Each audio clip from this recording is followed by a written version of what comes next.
Hello नमस्कार दोस्तों। BA part 3 exam 2021 जो आज आपके 29 सितंबर को होने वाला है, उसका पॉलिटिकल साइंस पेपर सेकंड भी मेरे पास आ चुका है। पेपर फर्स्ट मैंने अपलोड कर दिया चैनल पर, और जो सेकंड पेपर है इंटरनेशनल रिलेशन वो भी मेरे पास आ चुका है। ठीक है, इसकी मैंने पीडीएफ बनाकर फिर आपके सामने पेश कर रहा हूँ, और मेरे पास जो आया वो खंडों में आया। ठीक है, अलग अलग पर्सन मेरे सामने आए। तो इस पेपर की मैं वैसे तो वास्तविकता की मैं दावा नहीं करता हूँ कि भाई 100% यही पेपर रहने वाला है, मगर आप इसको कुछ हद तक मान सकते हैं कि ये जो पेपर है वही रहने वाला है। ठीक है, तो मैंने आपको पीडीएफ बनाई है और आपको टेलीग्राम पर ये पीडीएफ मैं नहीं डालने वाला हूँ। ठीक है, वरना आप वीडियो नहीं देखेंगे और भाग जाएंगे। तो इसलिए आपको क्या करना है, इस वीडियो को पूरा देख लेना है। टेलीग्राम पर आपको ये पीडीएफ नहीं मिलने वाली है, ना ही पहले पेपर की मिलने वाली है। ठीक है, तो इसमें आपका समय 1.5 घंटे रहने वाला है। सेकंड पेपर है और ये 3:30 बजे के बाद शुरू होने वाला है। 100 नंबर का पेपर है, आपको 50 नंबर का पेपर करना है, ये तो मैंने आपको बता रखा है और आपको भी पता है। ठीक है, निर्देश आप पढ़ सकते हैं, यहाँ पे वीडियो पॉज करके पढ़ लेना, काम आएगा। फिर देखते हैं, चलिए शुरू करते हैं। आज के जो प्रश्न है वो एक एक करके। तो सबसे पहला प्रश्न बहुत इजी पेपर है दोस्तों, ज़्यादा हार्ड भी नहीं है, और मैंने आपको करवा रखा है सारा के सारा। तो सबसे पहला प्रश्न है, अंतर्राष्ट्रीय संबंध को परिभाषित कीजिए, यानी इस संबंध की परिभाषा लिखनी है आपको अंतर्राष्ट्रीय संबंध की। ठीक है, पहला प्रश्न है, और ज़्यादा नहीं है, आपको 2-3 लाइनों में ही इसको लिखना है। ये जो पहले 10 प्रश्न है 2-3 लाइनों में ही करना है। ठीक है, फिर दूसरा प्रश्न आता है, अंतर्राष्ट्रीय संबंधों के अध्ययन हेतु जो आदर्शवादी दृष्टिकोण है उसकी कोई 2 विशेषताएं लिखिए। ठीक है, आदर्शवादी दृष्टिकोण की 2 विशेषताएं आपको लिखनी है। सारे के सारे टॉपिक मैंने करवा रखे हैं मास्टर वीडियो में, आप देख लेना। फिर प्रश्न नंबर 3 है, शीत युद्ध की उत्पत्ति के 2 कारण लिखिए कि शीत युद्ध की उत्पत्ति क्यों हुई थी। यह प्रश्न भी मैंने करवा रखा है शीत युद्ध के बारे में। फिर अगला प्रश्न है चौथा, कि गुट निरपेक्ष आंदोलन की 2 चुनौतियों को लिखिए।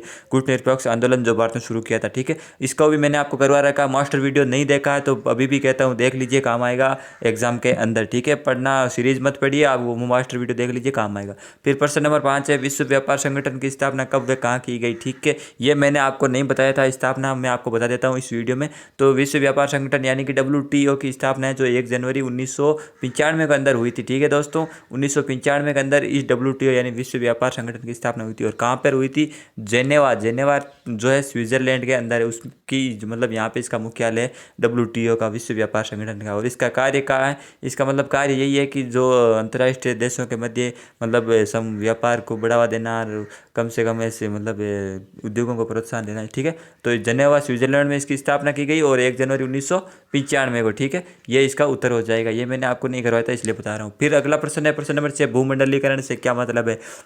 तो भूमंडलीकरण या वैश्वीकरण, या जिसको इंग्लिश में हम ग्लोबलाइजेशन कहते हैं, एक ही चीज़ है। इस पर आपको छोटी सी टिप्पणी लिखनी है, लिख देना। फिर अगला प्रश्न है, सार्क के बारे में टिप्पणी लिखिए। तो सार्क जो सदस्य देश हैं आप वो बता सकते हैं कि सार्क की स्थापना क्यों हुई थी, कहाँ हुई थी। और इसी के संबंध में एक संगठन और है, आसियान। ठीक है, सार्क और आसियान जरूर पढ़ के जाना। ठीक है, मैं फिर भी कह रहा हूँ ये 100% कन्फर्म नहीं है कि यही पेपर आएगा, मगर कुछ हद तक जो मेरे पास प्रश्न आए हैं वो मैं आपको बता रहा हूँ। तो सार्क के बारे में आपको टिप्पणी लिखी है, या फिर आपको इसके साथ ही एशियान को भी पढ़ लेना, आसियान को। ठीक है, फिर अगला प्रश्न है 8वां, दक्षिण दक्षिण संवाद से आपका क्या तात्पर्य है। इस पर भी आपको टिप्पणी लिखनी है। आगे इसने कुछ नहीं लिखा, लिख दिया दक्षिण दक्षिण संवाद। तो ठीक है, तो आपको दक्षिण दक्षिण संवाद के बारे में टिप्पणी लिखनी है कि जो उत्तरी गोलार्ध जो दक्षिणी गोलार्ध और दक्षिणी गोलार्ध के मध्य जो समझौते होते हैं और स्वाद बढ़ने की नीतियाँ होती है उसको दक्षिण दक्षिण संवाद कहते हैं। ठीक है, फिर अगला प्रश्न, नवीन अंतर्राष्ट्रीय अर्थव्यवस्था से आपका क्या तात्पर्य है। इस पर भी आपको छोटी सी टिप्पणी लिख ली। नवीन अंतर्राष्ट्रीय अर्थव्यवस्था का मतलब ये होता है कि जो विकसित जो देश होते हैं, राष्ट्र होते हैं, वो बिना किसी भेदभाव के विकासशील और गरीब जो राष्ट्र होते हैं उनके साथ मतलब बिना किसी भेदभाव के व्यापार करेंगे और उनको अर्थव्यवस्था में सहयोग करेंगे। ऐसा ही ये नवीन अंतर्राष्ट्रीय व्यवस्था है। ठीक है, और ये मतलब द्वितीय विश्व युद्ध के बाद इसकी स्थापना हुई थी, मतलब ये उभर के आई थी अंतर्राष्ट्रीय अर्थव्यवस्था। फिर अगला प्रश्न है कि भारत का पंचशील का सिद्धांत क्या है। यह भी बहुत इंपॉर्टेंट प्रश्न है। पंचशील का सिद्धांत है जिसमें हस्तक्षेप की नीति, आक्रमण नहीं करना, और ऐसे भारत के कोई 5 है वो ये भारत ने शुरू किया था। और भारत का पंचशील सिद्धांत, अगर भारत की विदेश नीति का भी प्रश्न आ जाए तो पंचशील का सिद्धांत आप इसकी विशेषता लिख सकते हैं। ठीक है, तो पंचशील का विधान 10 प्रश्न हमने पढ़ लिया। फिर अगला 11वां प्रश्न देखते हैं, अंतर्राष्ट्रीय संबंधों के अध्ययन का यथार्थवादी दृष्टिकोण क्या है। ये मैंने आपको करवा रखा है, यथार्थवादी दृष्टिकोण, आदर्शवादी दृष्टिकोण, ऐतिहासिक दृष्टिकोण। ठीक है, यहाँ पे एक्सप्लेन नहीं करूंगा। फिर अगला प्रश्न है, शक्ति संतुलन सिद्धांत का अर्थ और इसकी 4 विशेषताएं बताइए। ठीक है, यह भी मैंने करवा रखा है, मास्टर वीडियो देख लेना। फिर अगला प्रश्न है, शीत युद्ध की समाप्ति में उत्तरदायी कारक।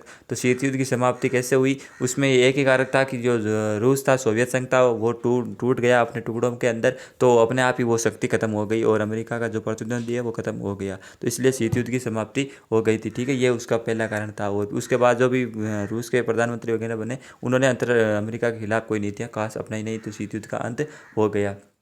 फिर अगला प्रश्न है, भारत की विदेश नीति पर टिप्पणी लिखिए। भारत की विदेश नीति पर आपको टिप्पणी लिखनी है, और ये जो लघुतात्मक वाले प्रश्न है उस पर लगभग आपको एक या फिर आधे पेज के अंदर आपको इसके अंदर लिखना है, ठीक है। फिर अगला प्रश्न है, मानव अधिकार। मानव अधिकार, इस पर भी आपको टिप्पणी करनी है, जो मैंने आपको पूरा मास्टर वीडियो के अंदर करवा रखा है। फिर 15% कंप्लीट हो गए। फिर है खंड 6 के अंदर प्रश्न नंबर 16 देखते हैं कि भूमंडलीकरण के अर्थ, विशेषताएं और इसके लाभ हानि बताते हुए अंतर्राष्ट्रीय संबंधों पर इसके प्रभाव की विवेचना कीजिए। तो भूमंडलीकरण के बारे में आपको संपूर्ण पूरी की पूरी जो भी आपको आता है टिप्पणी लिखनी है, और पॉइंट्स वाइज आपको लिखना है, ठीक है। मैंने आपको बता दिया कैसे लिखना है। फिर अगला प्रश्न है 17 नंबर है कि आसियान के गठन कार्यों तथा भूमिका का परीक्षण कीजिए। तो आसियान का गठन जो भी पीछे आप मैंने देखा था, आपको बताया था आसियान या फिर सार्क दोनों के बारे में आपको पढ़ के जाना। तो यहाँ पे आसियान का निम्नात्मक प्रश्न आ गया, सार्क का अपने अति लघुतात्मक में देख लिया था। तो आसियान गठन कार्यों और भूमिका का परीक्षण कीजिए। और प्रश्न नंबर 18 है, भारत चीन संबंधों की विवेचना कीजिए। अंतर्राष्ट्रीय जो विदेश नीतियाँ वगैरह उनकी सबकी आपको टिप्पणी यहाँ पे करनी है। और यहाँ पे अथवा में भी प्रश्न आते हैं निम्नात्मक प्रश्न में, वो मेरे पास नहीं पहुँचे थे इसलिए मैंने शामिल नहीं किया। 2-3 प्रश्न और थे जो अथवा में आने वाले थे, वो मेरे पास नहीं पहुँचे, ठीक है। अब मैं आपको महत्वपूर्ण जानकारी बता देता हूँ कि जो पेपर की वास्तविकता की कोई गारंटी नहीं है। यह पेपर पिछले वर्ष प्रश्न पत्रों के महत्वपूर्ण प्रश्नों के संकलन द्वारा तैयार किया गया है। अतः परीक्षार्थी इस प्रश्न पत्र के भरोसे न रहे, ठीक है। ये मत मान लेना कि ये पेपर पढ़ लिया तो मुझे मतलब पेपर आ जाएंगे, मैं पास हो जाऊंगा या फिर नंबर अच्छे आ जाएंगे। तो इस पेपर की कोई गारंटी नहीं है, इसलिए यार ओरिजिनल है या भी नहीं है, ठीक है। वो तो पेपर आएंगे तभी पता चलेगा। और टेलीग्राम आप ज्वाइन कर लेना, पीडीएफ सारी की सारी फाइनल ईयर की आपको मिल जाएगी। यूट्यूब पर चैनल सब्सक्राइब कर देना। फाइनल ईयर के बाकी जो सब्जेक्ट है वो आपको वहाँ पे कवर करवा दिए जाएंगे कम से कम टाइम के अंदर, ठीक है दोस्तों। फिर आपके एग्जाम के लिए बेस्ट ऑफ लक, और आपका एग्जाम अच्छा जाए। जय हिंद, जय भारत।